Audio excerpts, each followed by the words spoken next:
Well, welcome back to the Someone to Tell To podcast. It's always such a joy to have you with us, and we really mean that. Happy New Year to all of you. It's 2021, and we'd like to think that this year is going to be better than last year.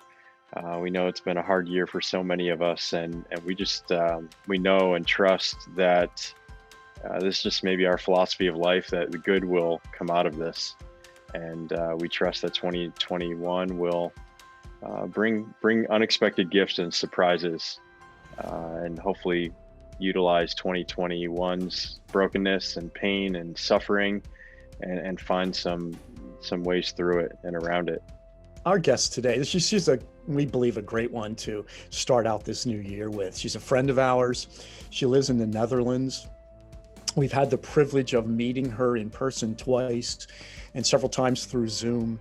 And we just immediately connected with her and love her spirit, her empathy, her compassion, and her dedication to the importance and the vitalness of listening. She's Corine Jansen. And we really hope you'll enjoy this conversation today. She talks about being changed when we listen to someone, changed by listening to someone, and changed by being listened to. And we think that is a tremendous gift, and it's changed for the better, lighter. We just feel maybe more grateful. We the burdens that are lifted. We feel as if we've been heard, and that's really what our souls need. We talk about that. So we really, truly hope that this will be a meaningful conversation for you. Her name is Corine Jansen of Breda, North Brabant, Netherlands. She specializes in opening a conversation with people with a broad, non-directive invitation to speak. During the last 11 years, she has trained others in listening to both content and form, to be aware of genre, diction, metaphor, time and space, tone and mood, to follow complicated stories as they are being told. In particular, she practiced in lectures about listening and health, humanities and care, pain, trauma, and grieving. This title, in her position as the Chief Listening Officer in the medical community. And we've since implemented that title with a couple of our team members. And currently one of our team members holds that position and that title. And we just have always resonated with it. It just, it's a unique role within Someone to Tell To's organization. And we know that it's been a special position for Corine as well. So again, welcome back, and enjoy this episode.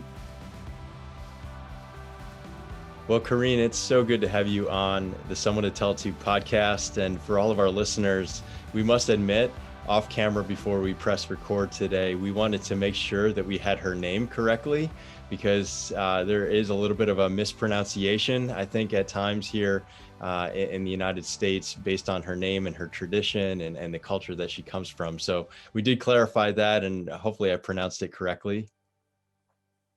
You do. Okay, good. Well, it is good to have you with us today. It's such a pleasure to be with you, and we finally made it. Yes. Yeah, and we also want to say that for her, it's much later in the evening, and it's about bedtime, and so we really appreciate her taking the time to do this, at this time of the day for you. So thank you. Thank you for having me. So it's a great pleasure to talk with friends. Yes, wonderful. Thank you. Well, one of the things that we've been doing in a lot of our conversations this year with folks from around the world in 2020 is to simply ask, what's been one especially challenging thing that you've had to face during the pandemic? And what's one silver lining that has helped you remain positive and hopeful? It could be anything serious, something that has made you laugh, or something that has calmed your anxieties. Well, it went really fast, didn't it? My life was pretty good. We made travel plans, and I made plans for work, and we were doing things. And also coming up with a lot of ideas of what to do next. And then, yeah, well, here we are. And I have to admit, it brings out a message from Seneca to me. This man was living in exile with illness and financial setbacks, I think 2000 years ago. And he wrote that we should always be vigilant, and especially in good times, because vigilance is the first step towards preparation. And so he wrote, so whatever happens, it never comes as a shock. Well, this was a shock. And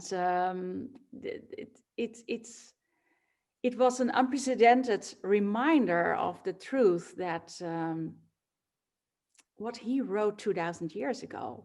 And I think we ignore too much for too long. And I think that's human nature. Life is a fickle, transformations happen, change is the only constant. But this year, especially in my work, it was tough because we lost a lot of people, and people were really, truly ill.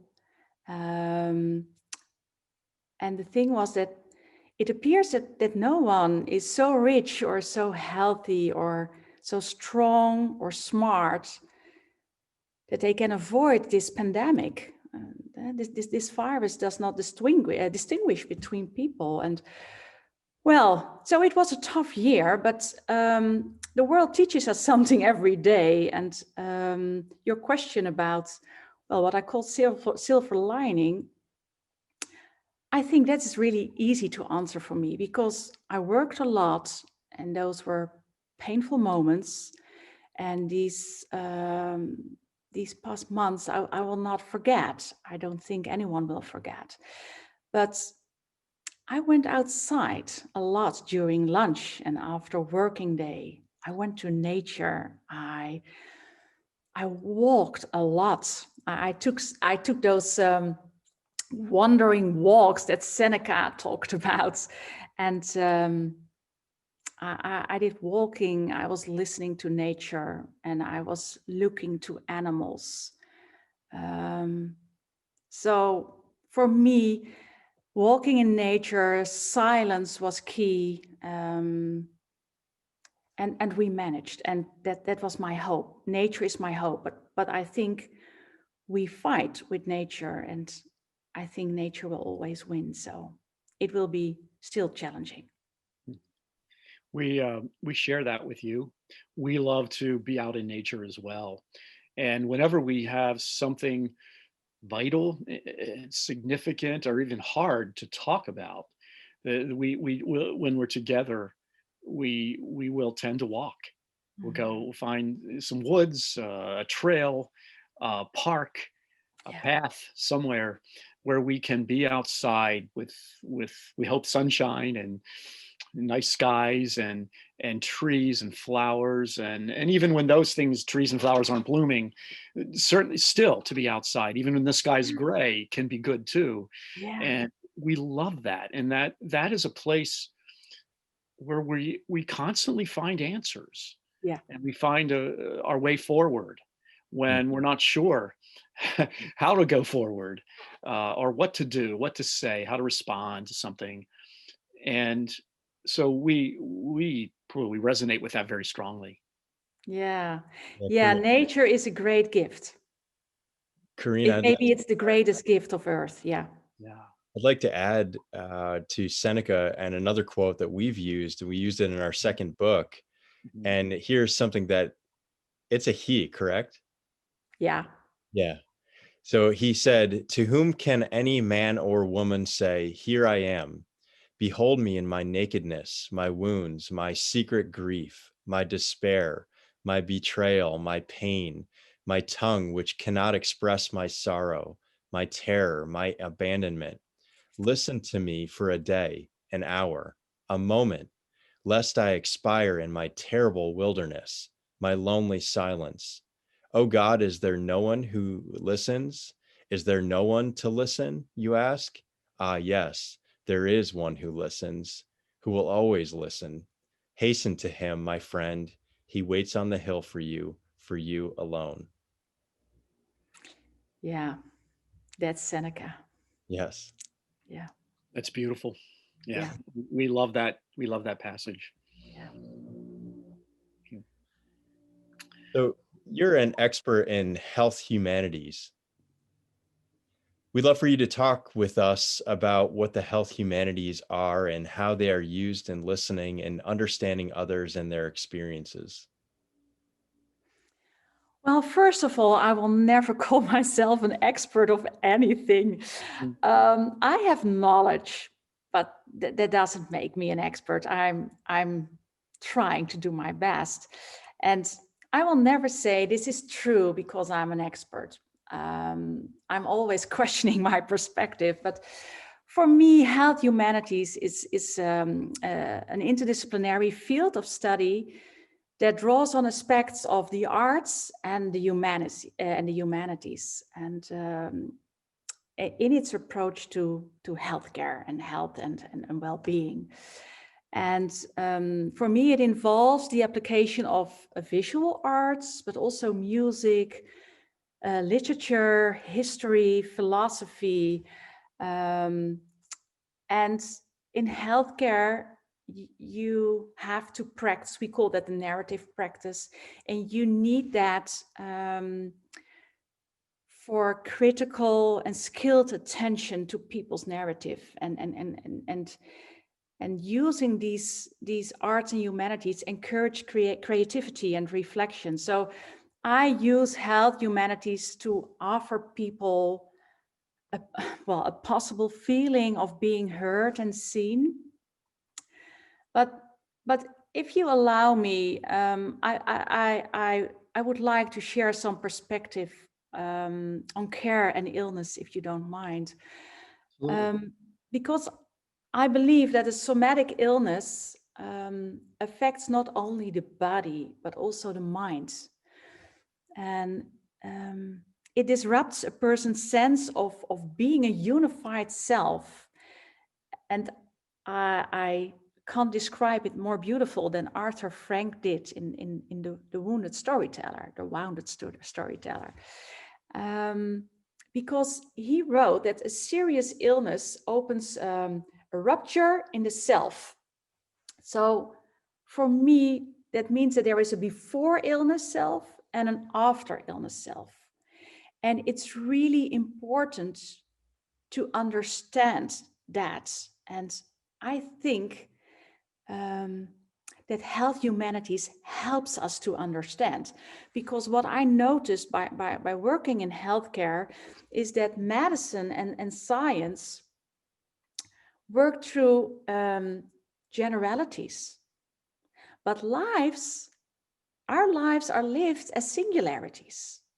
So medicine, statistical evidence is based on generals, but it cannot be applied to the individual and not to the individual life context. So you have to see the human being. And as human beings, we never know exactly how the suffering of another feels, you know? And I will quote a man, another man, Emmanuel Levinas. He was a Jewish philosopher, and I think he is important in the health humanities, because he said, well, in terms of his thought, that the other person's subjective perspective is never as knowable as one's own is. So the other always lies behind the comprehension of the self. And I think that health humanities can build bridges between these differences, but also in these divisions. There is really a difference between medicine and health humanities. Do you find that an increasing number of medical practitioners are learning that, are embracing that? Is it a struggle? At university, they get to know the medical treatments and blood tests and analysis. But we all are so unique in our context and so unique. We all have the same organs, but our life is so different. And I think it's changing the education of medical students. It's changing, but it's changing slowly because it's asking a different part of you as a physician, of you as a care professional, than only about knowing the body, because there is no body in front of you, but a human being in front of you.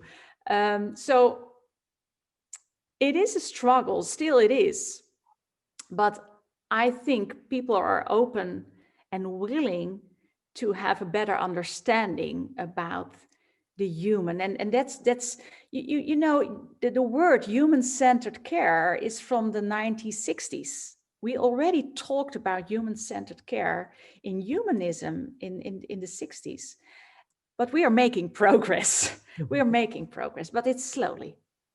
Slow. My family and I are part of a medical school's Humanities project called the Patient as Teachers project. And where I live in Hershey, Pennsylvania, there is a medical school from the Pennsylvania State University. And so they're every year new students come. And every year they have the first year students take this humanities course to understand that the person in front of you is a human being, not just a body, not just organs, not just a disease or a diagnosis. They are a human being.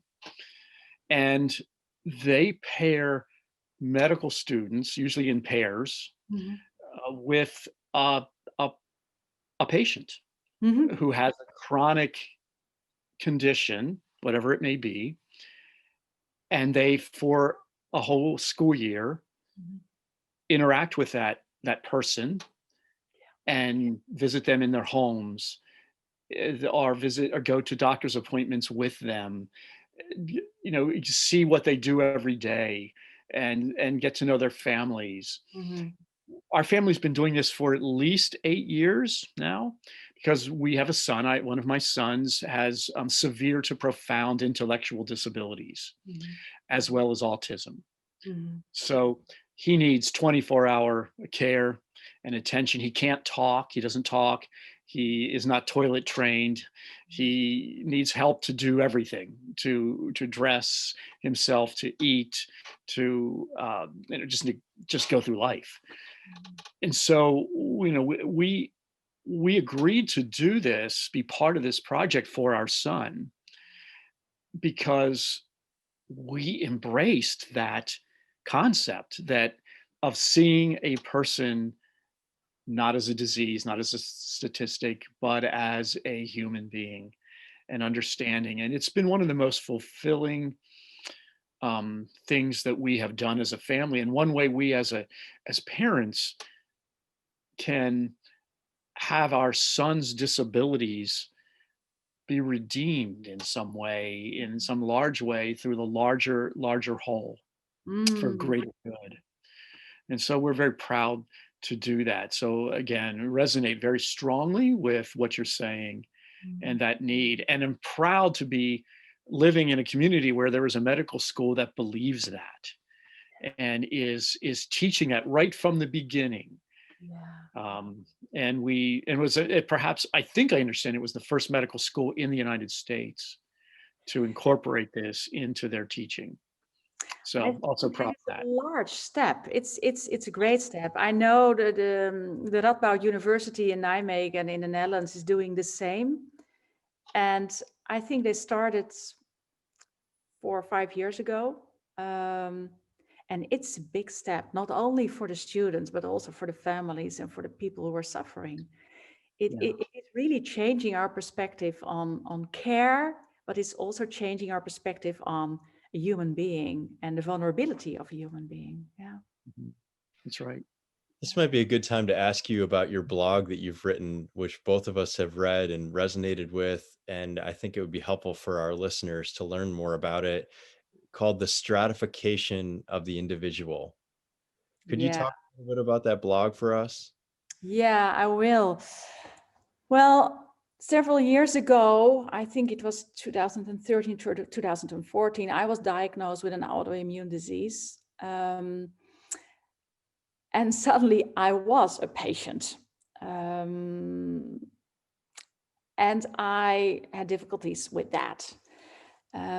So I started to read philosophy, as I always do when I have questions.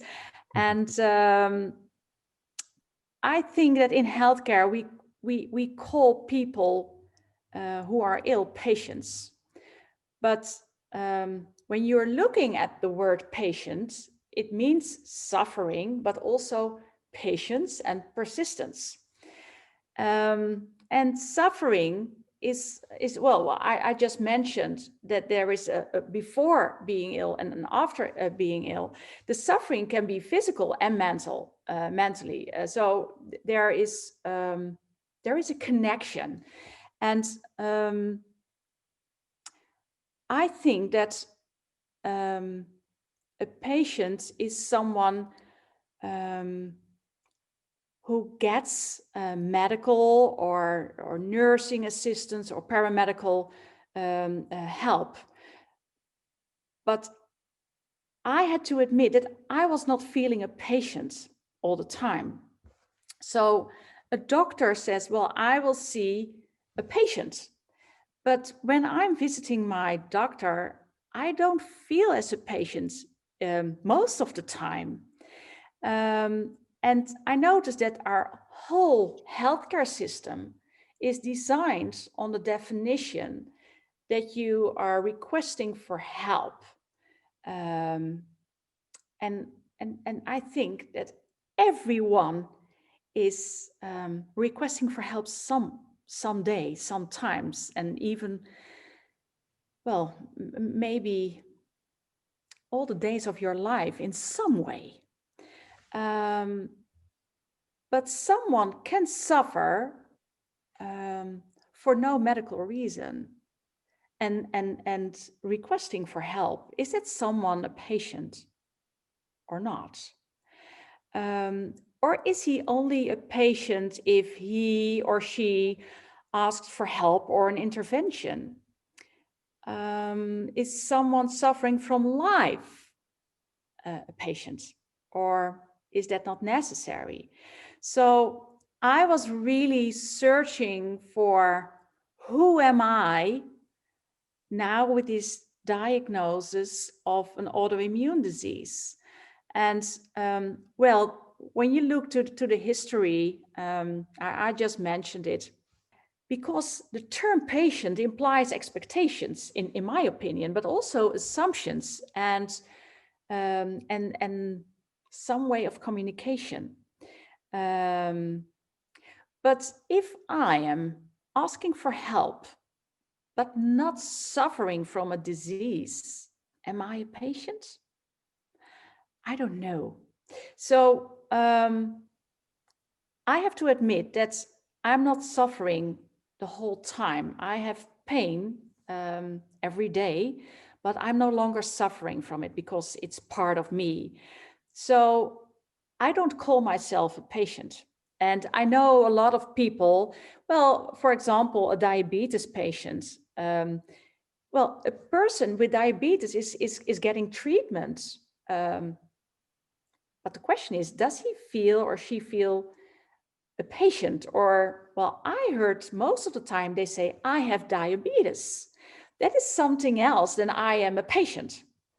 So I think it's important that we think about using words. And when we only put the word patient on a person who is suffering of an illness or a disability, we have an issue. And again, Emmanuel Levinas states, who you are is partly determined by the other. And the other, when the other is calling you a patient, it's reduced the identity of you because you put a label on another person. And so I truly understand why we do this, but I also regret it. And I understand it because it helps us to understand the world around us. But by putting a label on someone, and I choose the word patient, but it can also be you are a woman, or you are a prisoner, or you are, well, just mention something. You reduce someone to that label. And I think when you do that, you ignore the stratification of an individual, and then you ignore the narrative of that individual. And I think listening and trying to understand the stratification of that other person will help the other person to heal, to respect themselves, and to have a better understanding. So yeah, it's a very difficult discussion because our systems like to put a label on people in every possible way. And well, I don't like it. There's so many things about what you just said that resonate and connect with us and our work at Someone to Tell To, but also just our philosophy of life, where I forgive me if I misunderstood this, but as I was reading the blog, you made the point that a patient is only signified once somebody asks for help. And we probably could make the argument that that eliminates an awful lot of people. And there are a lot of people, as Seneca would say, are dealing with all kinds of hidden things that are not spoken of, but need to be. So he mentions your nakedness, your wounds, your secret grief, your despair, your pain, on and on about all these hidden things that most people would never know, but are just as so. I think, to your point, we're all suffering, and we're trying to debunk, because that leads to a lot of stigma. Yeah. And then people don't receive the kind of care and support that they need because they're afraid to talk about those things. Yeah, that's right. And although I understand the system, when I am really in pain, Tom, I call myself a patient, because then the suffering is so big, and I ask for help of a physician. And when my physician talks to me, he's talking to me as a human being, but he's seeing me as a patient at that moment.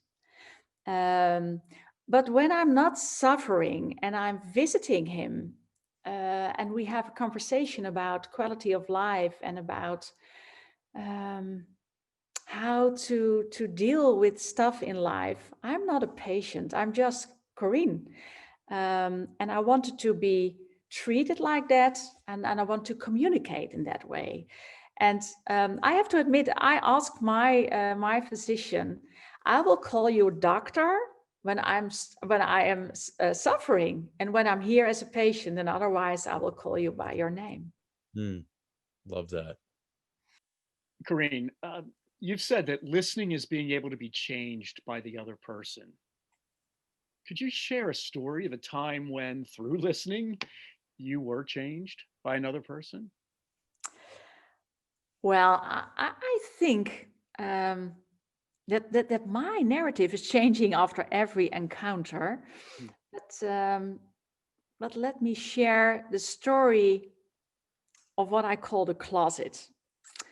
I would visit a lady with dementia, and she is living in a nursing home. Because of the dementia and because of the kind of dementia she had, she was no longer able to speak. And I enter her room, and I was sitting in a chair, and she was sitting on her bed. And I really tried to connect with her by touching her hand, looking at her eyes, but I failed. I couldn't connect with her. And intuitively, I chose to sit next to her on her bed. I was sitting next to her and I was staring in the same direction as she was.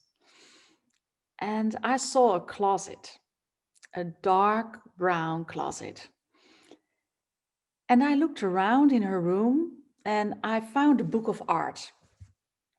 So I opened the book and it showed, of course, a lot of colors. So I asked her, "What is your favorite color?" And she kept pointing at something white. But I had no idea if that was coincidence or did she even understand what I was asking her. Well, but I took the gamble. So I took her hand and I walked with her to the dark brown closet. And she rubbed it in a way that I only know from painters. They do it in a special way.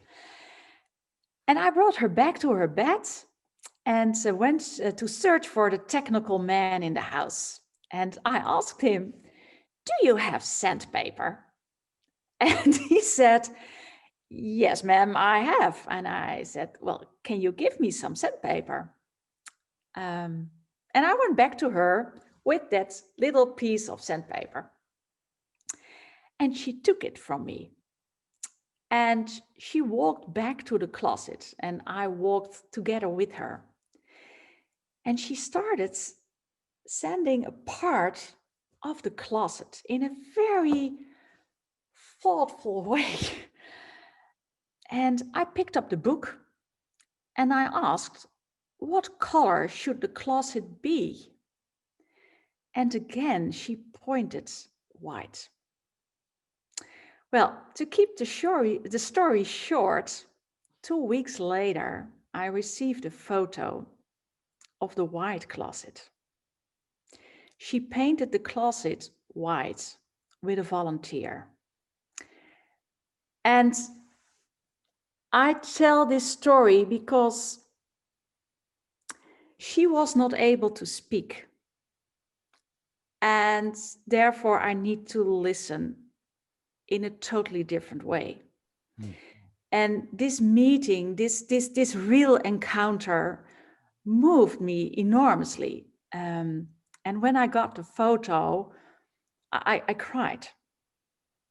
And I thought, okay, so this is the power of listening. Listening is looking for connection, even when there are no words. She changed my perspective on listening tremendously. Michael, it reminds me of so many stories you've shared through the years of Matthew. And I think of one in particular I've always connected with is his need to be affirmed, and how he will make sure that somebody is aware of something that's occurred, and specifically when he's gotten a haircut and he'll come home and he'll lean forward for somebody to rub his head or just to acknowledge the fact that he's gotten a haircut. Yeah. He does it and he'll do it for weeks afterwards. Just he'll rub his head and he'll smile, and I try to make a big deal about it. Did you get a haircut? And really speak very animatedly and smile and laugh, and he laughs too, and he really loves that. He can't talk, but it's very obvious that he knows that creates a connection with us. And when I get a haircut, I do the same. I will lean down to him and say, "I got a haircut," and he'll rub my hair and as well. And it's just a sense, as just the same way I rub his when he indicates that he got one too. Yeah. It's a Isn't that touching beautiful? moment. Yeah. It is touching the base of being human. Yeah. You've mentioned, we've talked extensively about your work in the medical community, and you've referenced that you believe doctors, nurses, and other professionals who can listen to people's stories and show genuine curiosity about them become more effective healers and can produce better medical outcomes also when it comes to pain. Could you talk a bit about some of those outcomes? Well, I think within the clinical encounter these days, the therapeutic value for the patient of being listened to is widely recognized. I think, yes, we arrived at that point. But we also have to admit that what patients say and what doctors hear are still two different things. So people feel the urgency to make their case, but doctors need to multitask while they listen to their patients and often miss key elements of the narrative. And I think, and I spoke with lots of physicians, that the wider the first question posed to a patient, the better the conversation will be. And I think that the more the nurse or physician can learn about the person and seeing the human being, the better they can work together, because they need each other in healthcare. The physician and the nurse knows everything about the body and the treatments, but this person has so much knowledge about his own body or her own body. So we need to let them work together. So when you, as a physician or nurse, say, well, I will be, or I am your doctor, so I need to know you. And please tell me what I should know about your life, about your body, and about your health. You will get a total different conversation. And then you need to listen, because we know that physicians want to interrupt the patients, and they do it. I think nowadays it's on 11 seconds, and that is really no good. But opening the question and opening the conversation with this sentence, I will be your doctor, so I need to know you, creates an encounter, and therefore they will have a better understanding together, and having a better understanding will create a better medical outcome. Such a good point, because we in our work talk about our listening being less transactional and more relational. Because the best listening, we would argue, is relational. It's not transactional. It's not just one side doing all of the listening, but there is some, we would call it mutual vulnerability and openness occurring. And so I think your point's a valid one, that needs to occur in the medical community just as much as it does in our own homes. Yeah, and if you allow me, this is a connection with the health humanities or narrative medicine. This is the art of close reading. Because when you are using the arts, you know how to listen to content. You know how to listen to form, to time, to space, to mood, and to tone. To listen to the complicated stories as the person will share with you. And this is where science and art come together. You write a lot, you blog a lot, and we have enjoyed reading what you have written. And you've written several blogs about pain. Yeah. One is entitled Pain is What the Person Says It Is. And we want to quote you, what you said in there, what you wrote in there. You wrote that pain is probably one of the most universal human experiences. But that's also exactly the problem.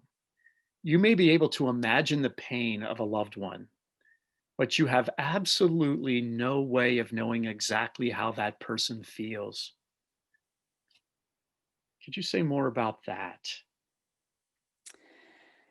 Yeah. We are entirely alone in our pain.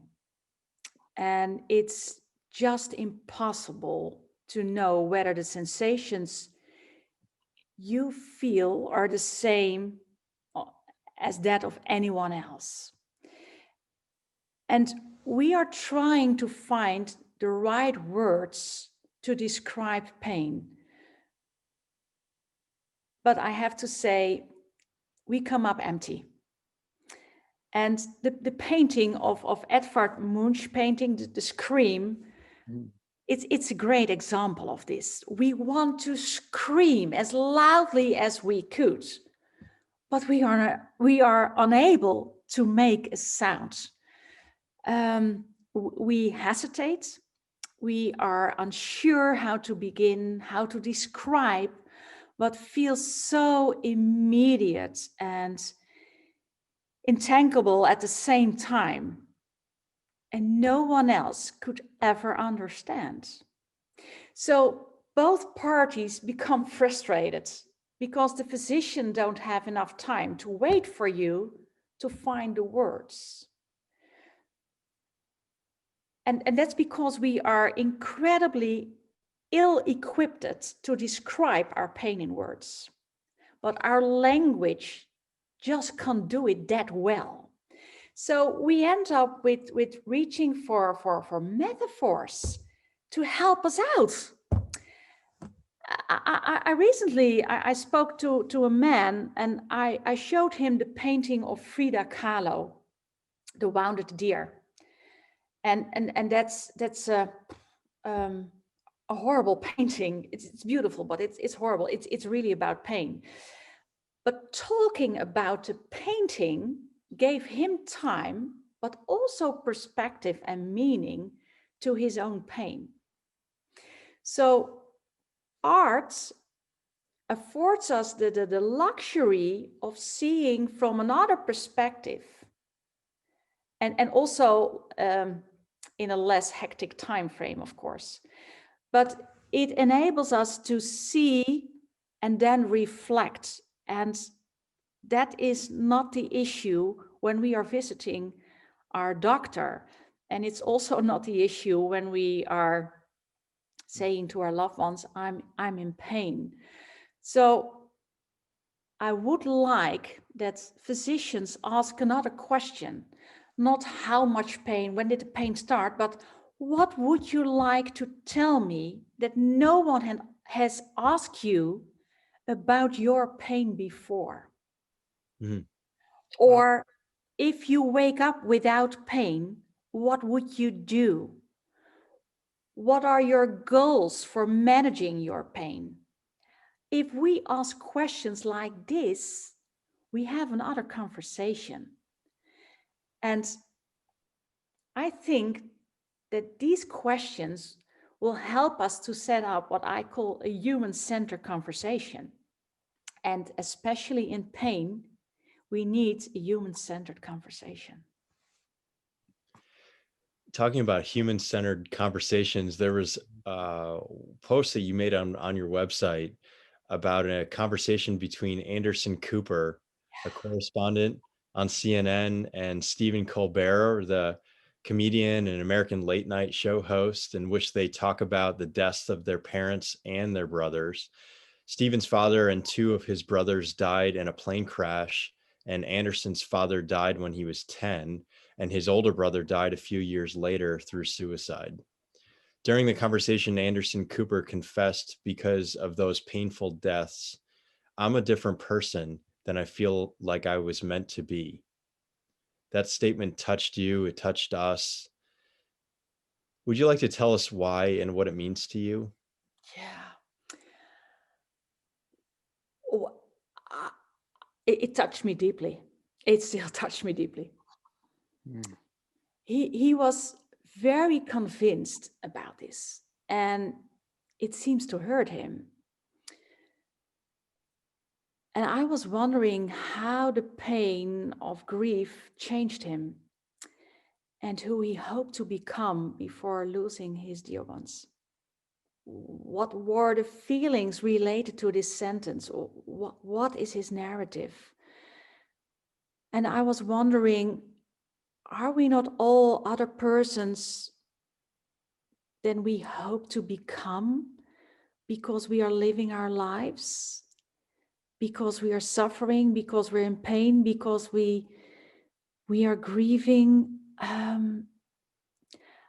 Yeah, it touched me deeply. Again, I became an orphan at the age of 29. And I lost my father when I was 16, and I lost my mother when I was 29.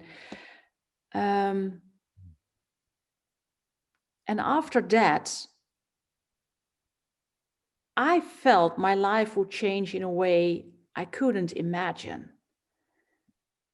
And it did. And when I looked to this touching video, I asked myself the same question. And I can't answer it because I don't know who I was meant to be. I only know who I tried to be right now, at this time, in this context, in this life. But it was such a beautiful, touching conversation about life and loss. It's yeah. Yeah, we were touched by it too, and found it to be really powerful. And especially because it was a conversation between two men. Yeah. And men don't always talk about those things as easily and openly. That's right.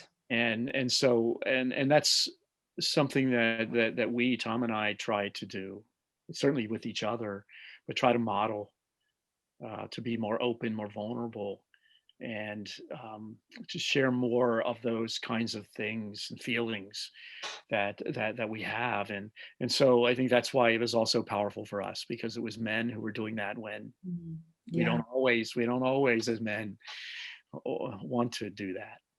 So No, and his sentence, I think it's really, really interesting sentence. It's a really interesting sense he spoke, because it made you think about a lot of things.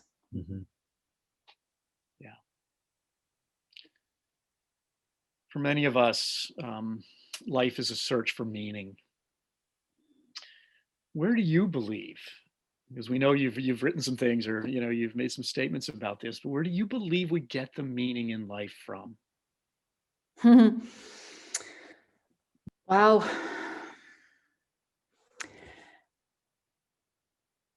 Well, yeah, I think the meaning of life is to live a meaningful life. Yeah. And I think that will be different for every person. And I need to quote Emmanuel Levinas again, because he said, and maybe I'm paraphrasing, but he said, it's not you who gives the world a place, but it's the other who appeals to you, appeals and gives you a place. And I think in a meaningful life, you listen to the appeal of others without forgetting to take care of yourself.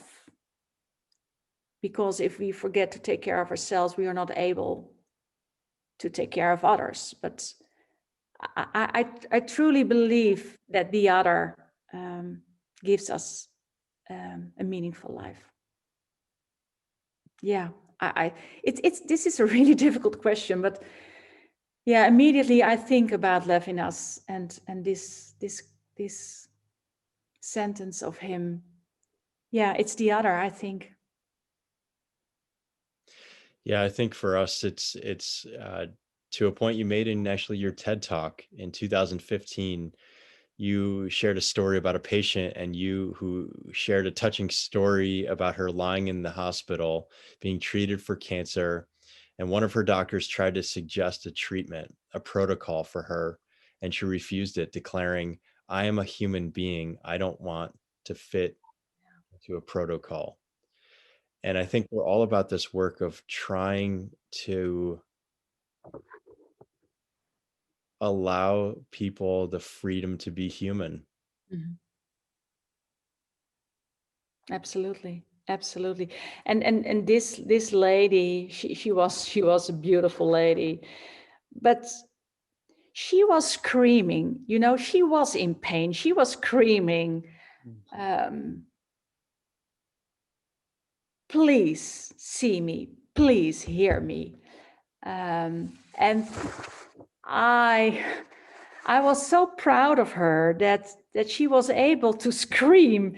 Well, she didn't scream, but she was really asking to see her as a human being. And during the conversation, she looked at her husband, who died. And after our conversation, she died too, a few months later. But she died peacefully and without chemo. And she didn't want chemo.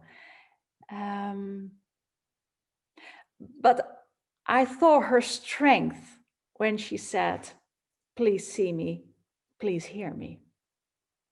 Yeah. We just have one more question to ask you, and perhaps it's a big question. But while we were talking before we started to record this conversation, you said that you have a message for the world. Mm. You may have regretted saying that, because we're going to ask you now, what is that message?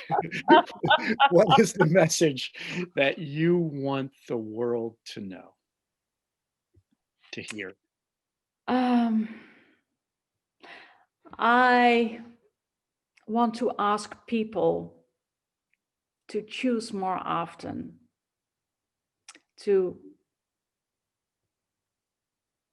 be fully present with another individual, and to be curious, because we need it so much. We all need it. To be understand is a basic need. But I think we don't choose enough to be present with another individual. And when we listen to Emmanuel Levinas, but also when we listen to Seneca or Marcus Aurelius, they show the importance of connection, the importance of an encounter, the importance of building bridges, and listening has it all. But we need to choose for it. If we don't choose for it, it's difficult, because our ego is the enemy. We began today's conversation quoting Seneca, and I'm gonna reread this quote because we all need to hear it multiple times throughout our lives. So Seneca wrote, I guess, 2,000 years ago, "To whom can any man or woman say, 'Here I am. Behold me in my nakedness, my wounds, my secret grief, my despair, my betrayal, my pain, my tongue which cannot express my sorrow, my terror, my abandonment. Listen to me for a day, an hour, a moment, lest I expire in my terrible wilderness, my lonely silence. O God, is there no one to listen? Is there no one to listen?' You ask. Ah, yes. There is one who listens, who will always listen. Hasten to him, my friend. He waits on the hill for you alone." So it's with those words we thank you, Corine, for being with us today. Thank you for being our friend. And we just look forward to so many more conversations with you just like this one. Thank you so much for listening to my stories, to my perspective. to my work, and to my message to the world. It is a beautiful message, one that we love a lot. And that's why we wanted to be able to talk with you and to share our conversation with the world.